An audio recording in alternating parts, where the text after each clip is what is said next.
Hey, what's the date today? Oh, the 5th of November. I've said to myself, I really thought clearly by the 20th of November you could start Christmas music, but I am debating how soon I can start.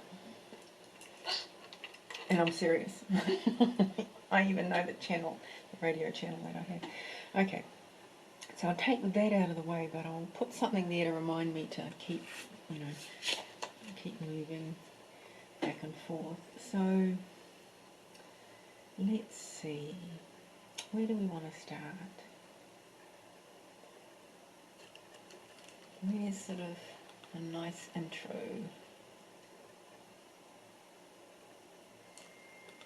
Oh, I feel like starting here, so I will. So we're going to want a nice, oh, you know what I did? I looked up those maroony colours for you because, I'm so vague saying, oh, pick a maroon. So that's like a permanent magenta and that's a permanent mauve. So those are really all the dark shadow colours that I see that are here, although I might come down slightly weirdly, but not really, to these nice bricky terracotta colours of Perylene maroon, is it, or Venetian red, Windsor red deep, all those nice brick colours, because I do see that it gets a little bit reddish through here, just like I'm squinting trying to see if there's any other colours we can add, and you can add those sort of colours in here. I think they're much better for the shadow. So those are the colours that we'll use as well. Just 1 second. Okay. I'm in a village, and the mail lady comes by car down through the village, and every time she has something for us, she toots her horn. She stops outside our house and toots her horn, and then I go down. It's so charming. And also, my address in the village is just Denise Ramsey at this village. That's it. I mean, how small is that? It's just Denise Ramsey, St. Popi, and just a area code.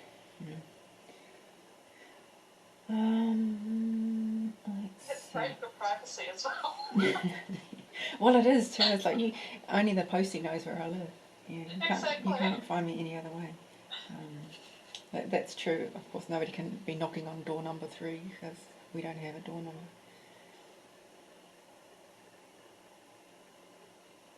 I know we've been doing our nice magenta down there, but I'm going to start, I think, with one of these maroon colours. I'm going to sort of focus on here a little bit. It's going to be super soft initially. So let's pick one. I may change that colour. So I'm going to pick the permanent magenta that I have. I don't want it to be very dark. Okay, that's probably dark enough for the moment. It's going to get a bit... Okay, so let's just do this, because in the video you're not going to see it because the video is cut in quite tight. But this is my do that. You've seen me do this, I think, on other videos if you've watched anything else. That whole line of colour, that's just little bits of lines, and it's really the balance between getting enough wash on your brush without too much so that it keeps wanting to clump back together. It just needs to be dry enough that it wants to stay apart. And then you just constantly kind of working that out to see if you can sort of get that. And then the lines themselves, that's a good example. So for instance, for that whole brush I sort of just got like 2 lines of colour. I don't mind that because we go back over things, you sort of just run through it across the page. if I get little misses, and it doesn't have to be even lines of colour, it's not being even lines of colour today. It's really about practicing and luck. And sometimes there's a line in the brush work that is stronger than others, and I like that as well. Little bits that miss and things. It's surprising how much, how long it lasts as well. But on this paper, when I run it across it, seems to dry out, the brush seems to dry out, and you keep having to go back to the palette. But on the actual painting itself, somehow, maybe it's because there's already paint sitting on the surface, unlike here, it seems to last forever, and you can keep doing this. So that's those. So that's your, you practice, or just on a piece of paper and stuff before you do things. Let's see.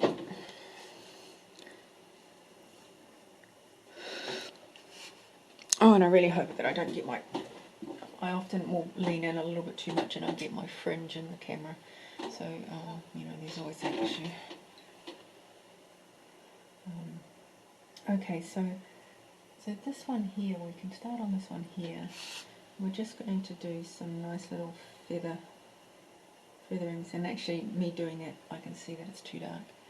I don't want it quite that dark just yet. So I'll water that down a bit.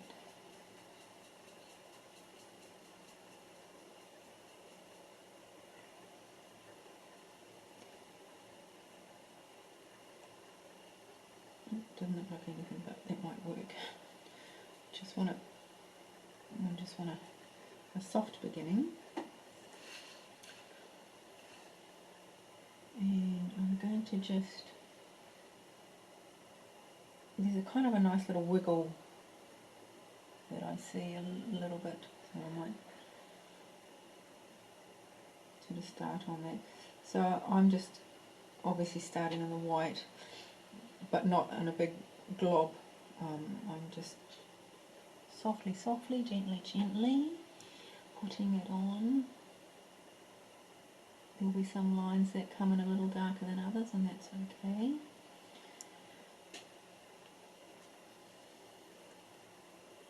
Now, when you start, you might want to start here, or you might want to start this way and go upwards.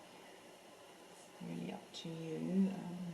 Just let's make sure we sort of get a nice, sort of a nice little feather thing going on. So just run some of those lines down there.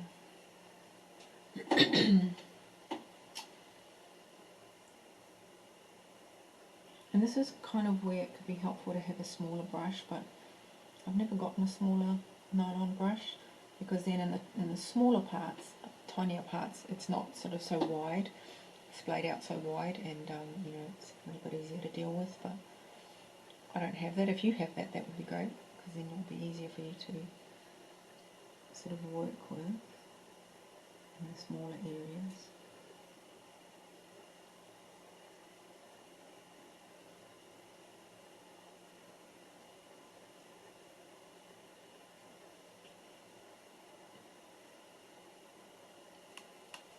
I really want to make sure at this point it's still quite light. So that's the wash colour there.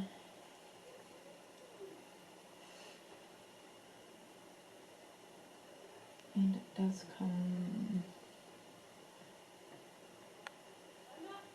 around.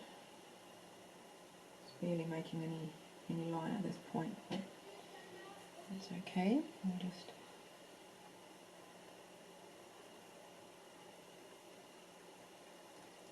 and of course this is almost where it's almost just practicing a little bit of technique of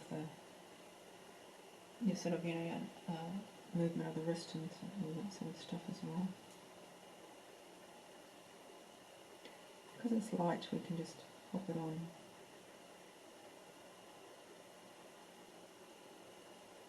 reasonably easy.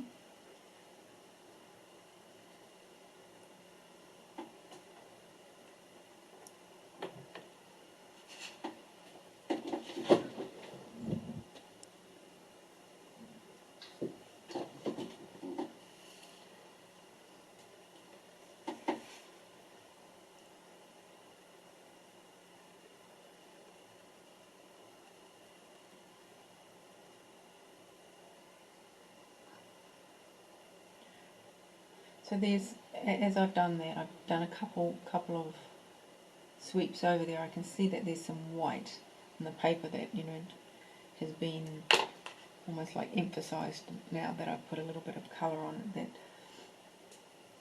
I would then make sure I don't cover over, you know, these things that happen that you can take advantage of, that I do quite often. So if a line gets missed, then I'll go, okay, well maybe that could be a highlight, so we could just sort of just pop in a little bit more colour just beside it to make a shadow, so that it looks like there's a little bit of texture and a little bump on the petal and things like that, especially when flowers are quite flat. This isn't though. I mean, this is quite got a lot going on, which is good, but if you're running out of detail, you can sort of make your own, I find.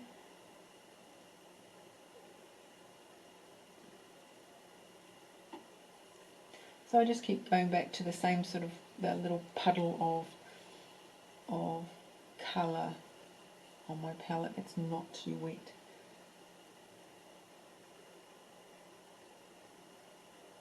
Because this is quite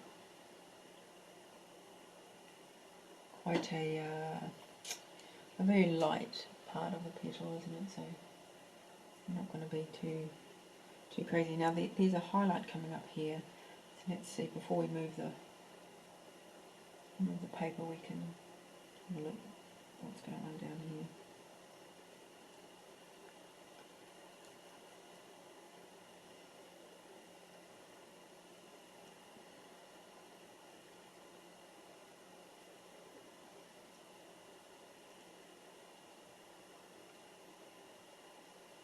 So quite literally I just use the brushes. If it's doing all that, you know, you can turn it over and just use the top edge of part of the brush to emphasise some lines that come out, or I don't necessarily need my brush to go back to being nice and pointy, certainly.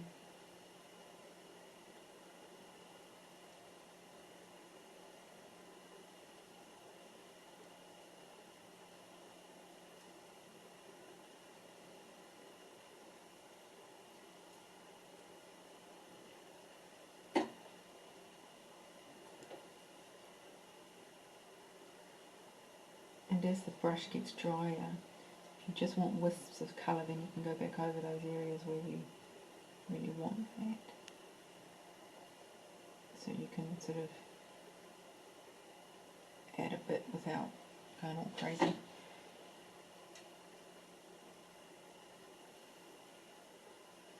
And that was kind of quite, yeah.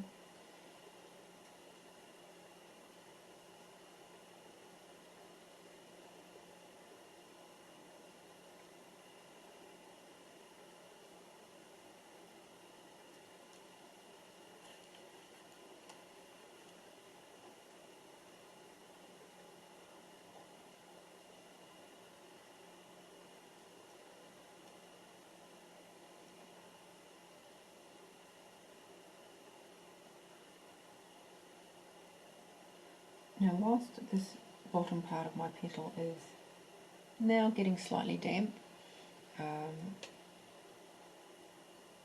I could just strengthen up that colour just a little bit. I'm going to use, what shall I use? I think I might use one of those maroons, these one up here, make that a little bit more of a sort of grapey purple colour. Let's see. So we do an underpainting of the magenta.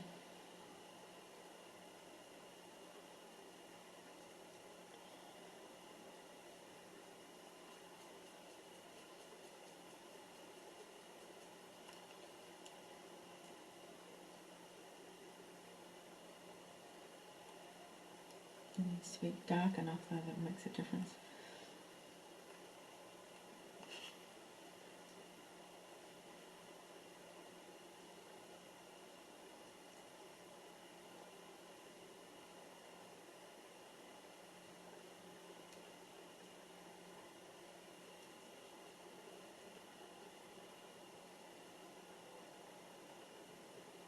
And I'm just sort of taking it from the top edge. Somebody have a question? Okay. So you're starting to get that kind of nice feather.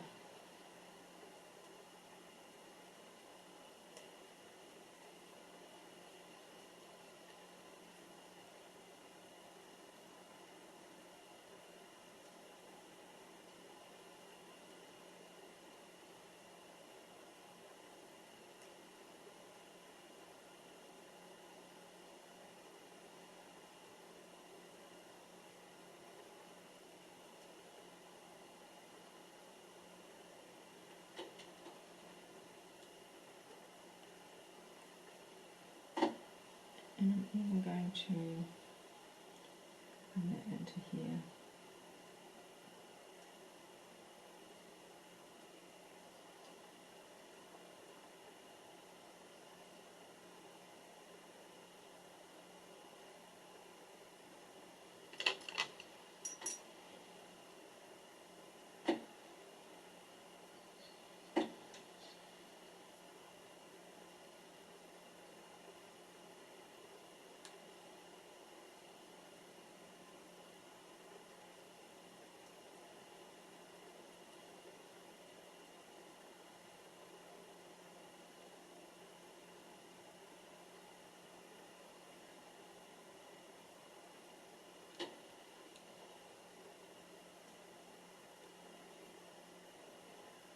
There is some quite a bit darker to the side here, so we'll add that as well.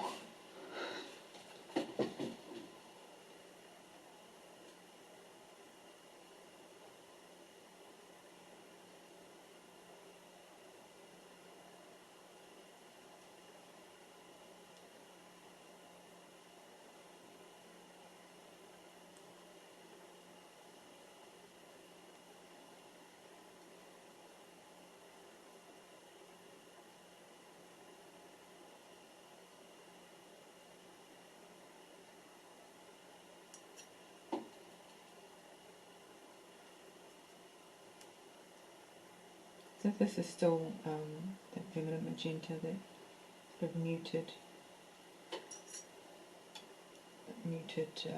purple colour.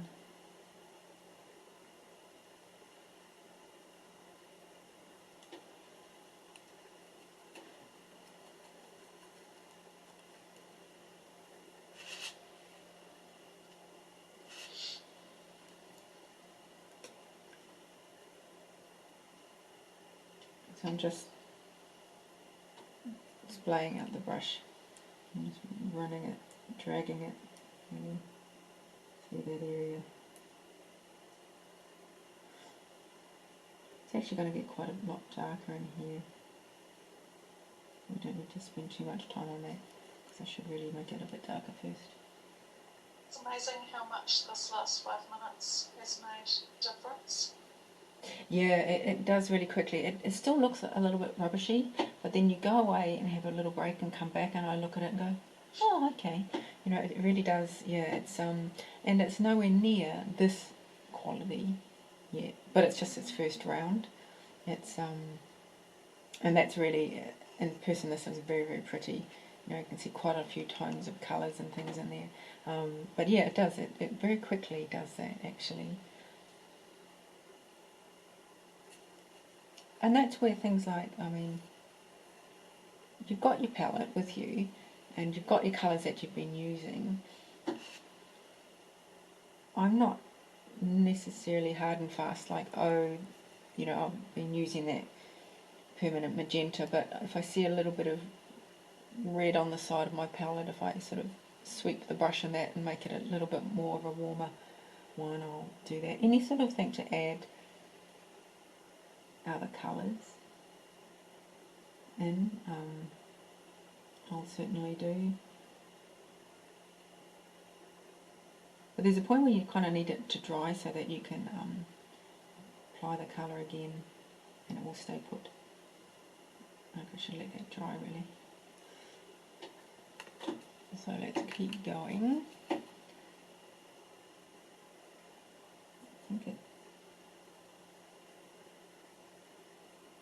Now this is a bit darker. Yeah. But I still probably need to make that edge much darker anyway, so we can keep painting. Okay, so we really want to get some colour in there. I'm just leaving that little triangle. It's going to be a little, somewhat of a reflected light. So it's not white, it'll be sort of that bluish reflected light from elsewhere in the petal. So we can keep that.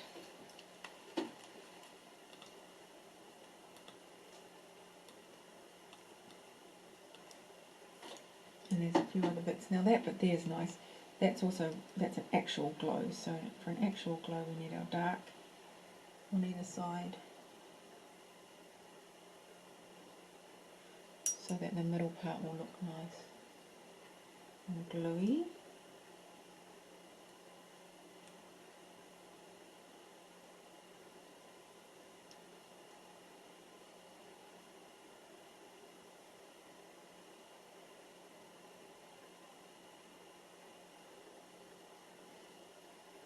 And in a way, well, you can see that I'm not altogether worried about it drying before I get the water brush to it. You can soften some of the edges a little bit, but it gets to a point now where some of those lines are nice when they dry. You can just sort of soften it a little, but not too much.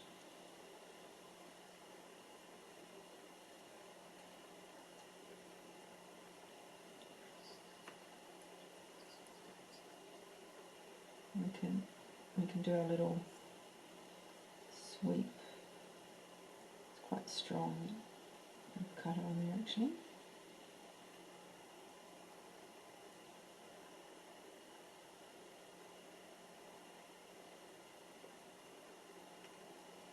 And we'll just soften there.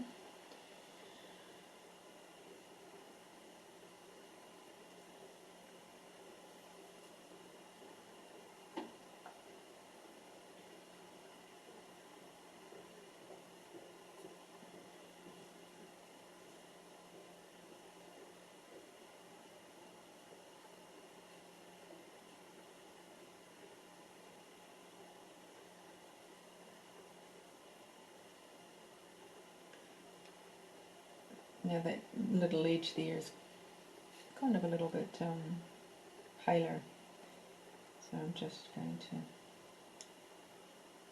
emphasize that.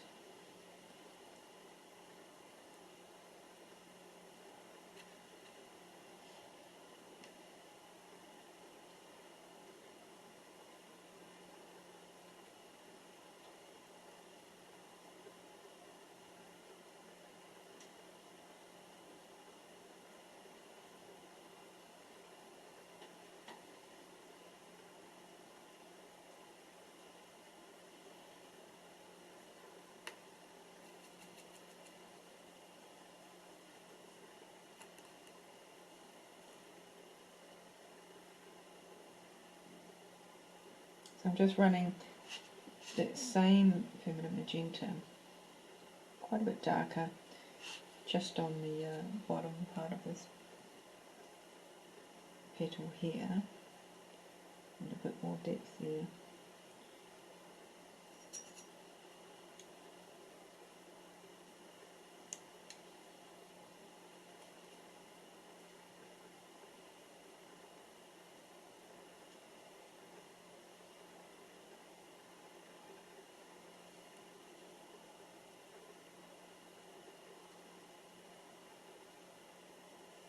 Still missing out little bits. There was a little line there that's kind of nice and slightly lighter, so I'm just making sure I don't get that covered in.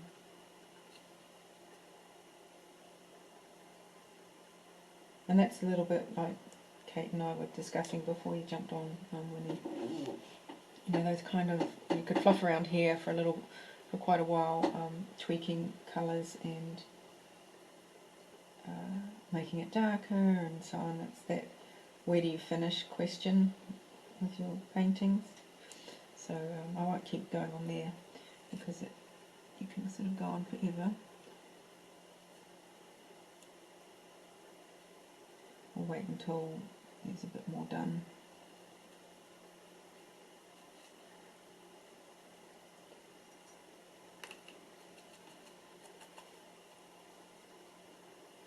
But I have to say, really, there's a point where you really need to just, there is a point where you really need to just be like, okay, you can build up colour only so much on watercolour, lightly, before you start feeling like you're never going to finish. You just got to get on and get in there with a bit of a darker colour.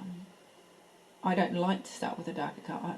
I don't know if anybody does, but I have seen people that sometimes they get straight in there with almost the finished, intensity of their colour, which I can't do. I need to sort of slowly get to that point, but there is a point where you've just got to start sticking on some of the dark stuff. And that's where we're at, really.